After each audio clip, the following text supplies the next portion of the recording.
Today we'll be talking about how donative inscriptions are read with the help of certain illustrations.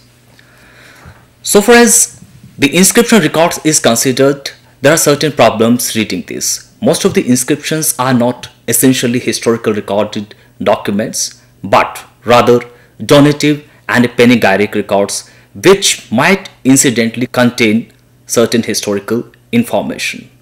Second problem, that these are very old, so it will be too much to expect modern standards of historical thought methodology from these sources.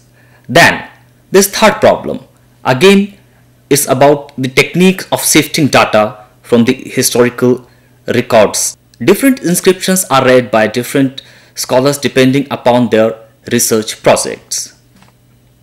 There are certain difficulties using the donative inscriptions. Most of these inscriptions are eulogistic in their content. Many of them are really long, and most of them are bombastic and give a vivid account which may not be very useful historically of the ruling kings, their lineages, is full of their achievements, their ancestors, their physical powers, beauty, etc. But none of them can be actually of historically any importance. The other problem, there is a great deal of poetic conceit. Most of the time, the words which are used in these inscriptions, similes, or other elements of ornate poetry are empty. They don't connote anything. Mind you, many of these inscriptions were written by the poets present in the court, and in order to gain certain favors from their masters, they talked about certain unhistorical things as well. And the problem with these donative records is that very few of them are purely administrative records.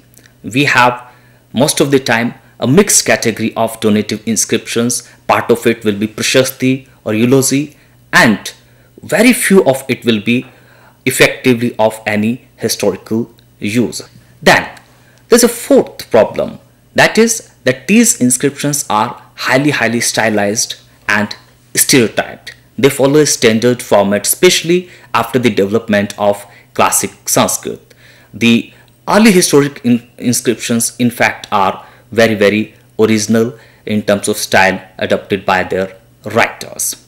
Well, we have several cases of inscription being forged, their content being altered, overwritten and replaced by certain others. Then we have many instances of blank templates upon which the details were supposed to be filled at a later stage. But being incomplete or forged or copied or imitated doesn't mean that such a record is not of any historical importance. Why a record was forged, copied or imitated is very significant. This brings us to the question raised by E.H. Carr in his What is History, where he talks about the significance, the importance of a particular document which was supposed to be forged in terms of the aims and objectives of the forgers and the targets achieved by such a document. Then most of the records are not royal. The much talked about inscriptions are of course coming from the royalty, but then they are outnumbered by thousands of private donative records, and these are very sketchy in their contents. They don't provide any significant information, but then they can reveal certain curious pattern if studied in a comparative manner, and if the details of those inscriptions are plotted over a map and particular chronological bracket. Inscriptions of whatever kind can be studied in two ways. Number one is you have to read inscription at its individual merit. This is something which usually takes place in the initial stage of the inscription when the text is ready for the presentation. This is put before the scholarly committee. The person who has worked on this inscription, say the person who translated it, transcribed it, will come out with certain jottings on each of these lines and various technical words, and will try to place it in a particular chronometer, either by ascertaining the dates which are mentioned there or by paleological method. But then all inscriptions cannot be read in this fashion, especially the smaller fragmentary or partial inscriptions cannot be attempted because the data is very less. Then we have another method of reading inscription in relation to other inscriptions from the same region, from the same chronological bracket, from the same place, or the inscriptions whose aims and objectives are very similar. And doing this turns out to be kind of long durée process. From this point onward, we are going to study some of the inscriptions, and we will see how the donative inscriptions over a period of time have evolved. So here before you is one of the very famous inscription coming from Western India, which is Nasik cave inscription number 12. This was issued by someone called Ushavdat, who belonged to a particular place called Dinik. He was son-in-law of King Nehpan, the Chairat Kshatrap. Remember, at this juncture in Western India, we have several Kshatrap rulers who were ruling. Well, the principal identity which is claimed by Ushavdat is that he is son-in-law, and here it is very important. Maybe he could have been a member of significant royal house, but this is how he preferred to identify himself. He bestowed a cave to the Sangha in general. The name of the Sangha, the sect which could have used that inscription, that cave, is not mentioned there. But it's not only the cave. He made a perpetual endowment for the benefit of the monks who were supposed to reside there or take rest for Vassa, that is the rainy season, 4 months of rainy season. And not only this, he makes it public that what was the nature of this endowment and how the benefits accrued on these endowments are supposed to be used by the community of the monks centered around that place. He says that Ushavdat made certain investments in weaver guilds belonging to Govardhan region. In fact, 2 investments in 2 different weavers guild. In one weavers guild, 2000 kasha pounds, a kind of gold coin, were invested at the rate of 1 pratik as a kind of interest rate which is counted on monthly basis. Another 1000 kasha pound were invested at the rate of 3/4 pratik interest rate. Now, this information is very significant because of the flourishing trade relations with the outside world at this juncture. Many guilds had made fortune, and then they had forged close links with the monkish communities, especially of the Buddhist tradition residing in this part of the world. But he wants to arrange or to settle this question for forever, how the benefits of these are supposed to be utilized. He has made it very clear that part of it will be used as cloth money, part of it will be kind of general stipend. It also gives us glimpses of the fiscal culture, fiscal administration which existed at this juncture in Western India. And then he made another provision. He caused certain coconut saplings to be planted in a neighboring village called Kapura, and those trees, the income from those trees were again supposed to be there for the benefit of the monk community. So here for the first time we have a Kshatrap patronizing Buddhist monkish community. This information is very significant. Shaks, who in the Central Asian context are called Scythians, were always considered to be others for the Indian society, and there was hardly any scope for them in the traditional societal setup. Though they were rulers, but then could not have been easily assigned Kshatriya category. So they turned towards the newly flourishing religions such as, say, Buddhism. This is not the case only with Shak Kshatrapas. Several other newcomers, new beginners followed the same pattern. And this inscription is also very significant for the use of Sanskrit for the first time. Here we have kind of hybridization of Sanskrit with the traditional inscription language, that is Prakrit. Now we move on to another famous inscription. This is called Puna plate inscription of Prabhavati Gupta, who was the Vakatka king related to Gupta dynasty. The inscription follows certain pattern, and later on this turns out to be the general pattern.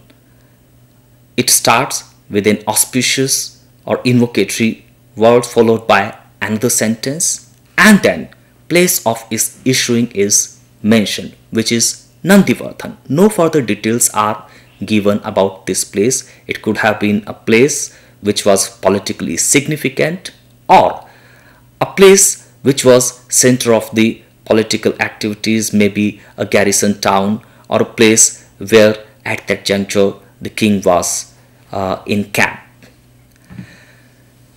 A major portion of this inscription is consumed by the genealogical information, and this genealogical information is very significant so far as the succession of the early Gupta kings is considered. It confirms several informations. So in order to arrange the chronometer, these political details are very significant. But one should also look at how Gupta polity was evolving through this inscription. Certain words are very significant. The first king used the epithet of Maharaj. Then we have Chandragupta I of the Gupta dynasty, again using the epithet of Maharaj.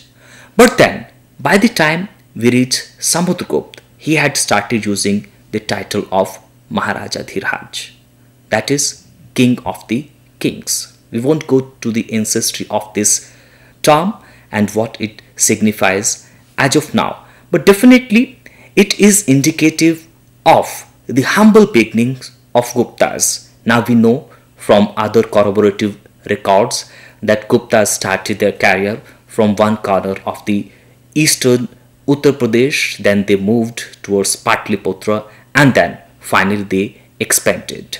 We also know from other inscriptions of Samudragupta that eulogical portions apart, he did achieve a great deal of success politically. One can of course debate the degree of these achievements. There are various shades of this history. Another significant term which is talked about is the title, the second title in fact used by Samudragupta.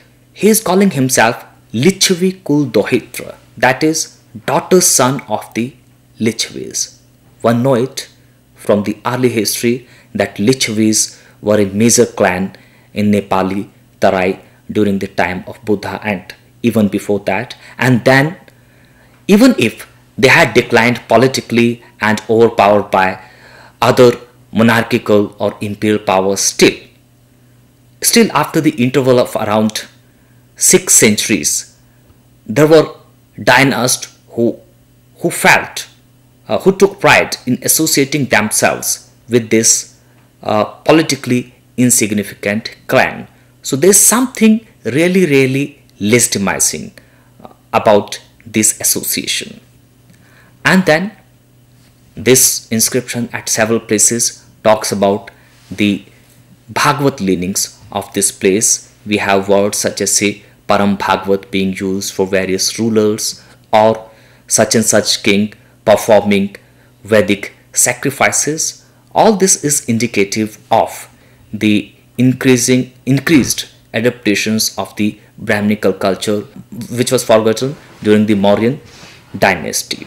And then we have the personal eulogy of the kings. The interesting part about this inscription is that though the lady Prabhavati, who was married in the house of Vakatka, belonged now to this dynasty, she is always counting on her parents' houses and not about her in-laws' houses.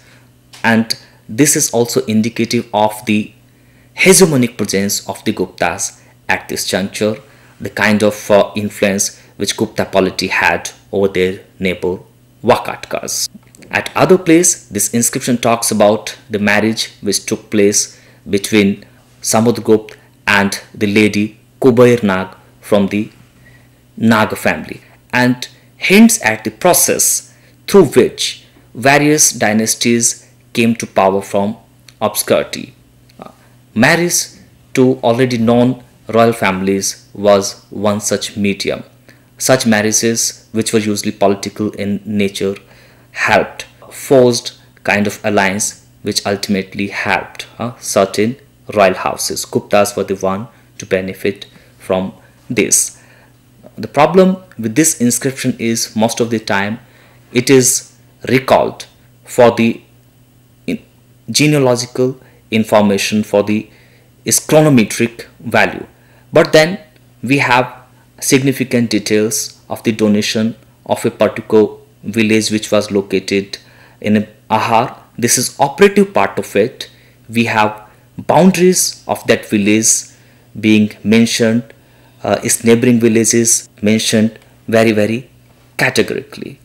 But then it's not only the name of the village, but the terms on which this village was granted to the Brahmins of a particular sect, that is Chaturvedi Brahmins, is mentioned there. And here one would like to recall certain technical terms such as say Achat Bhat Pravesh, that is, this village is not to be entered by soldiers and policemen, and then resources of the village are listed. All these are now supposed to be transferred to that particular sect. Then certain exemptions are listed. These are the levies which state or its officials were supposed to take from the residents of the villages, and this goes on and on.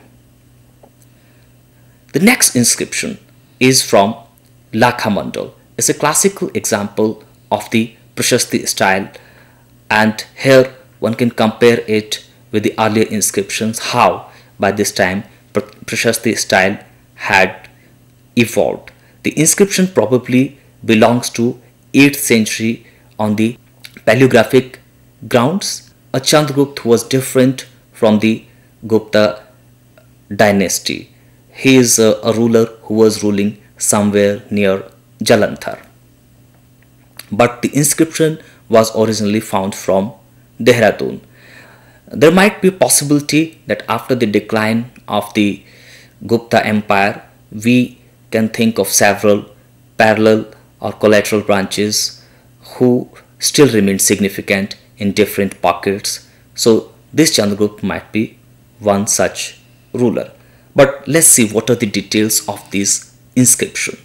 A major chunk of this inscription is consumed by the eulogy of the lady who issued this inscription. She caused a Shiva temple to be constructed in the memory of her late husband, that is Chandragupta, who died perhaps in a battle.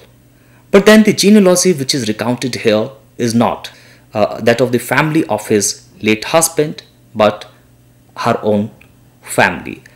And again, I would like to draw your attention to the titles which was used by the writer of the inscription for different rulers.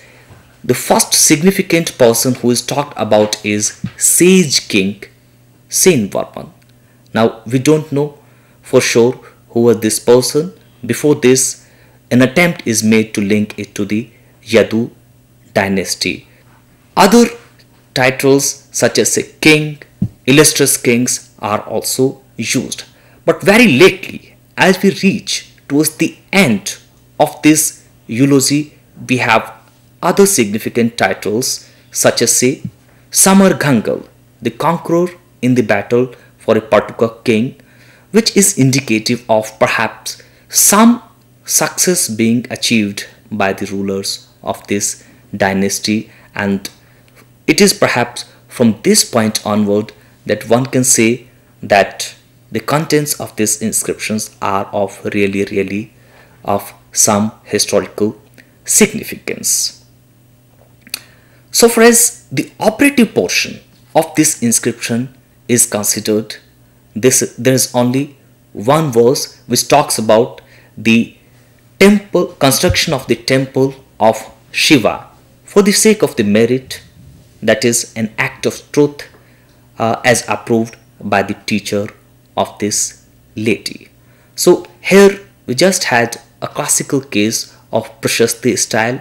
There is too much of talking about the dynasty, but if you look at both these inscriptions simultaneously, that is Puna plate inscription of Prabhavati and Lakha Mandap inscription of the lady we just talked about, Ishvara, both ladies are much concerned about their parents' history and not the history of their in-laws. This is a general pattern which is available to us in the early history. Women tends to talk about their parents and not about their in-laws.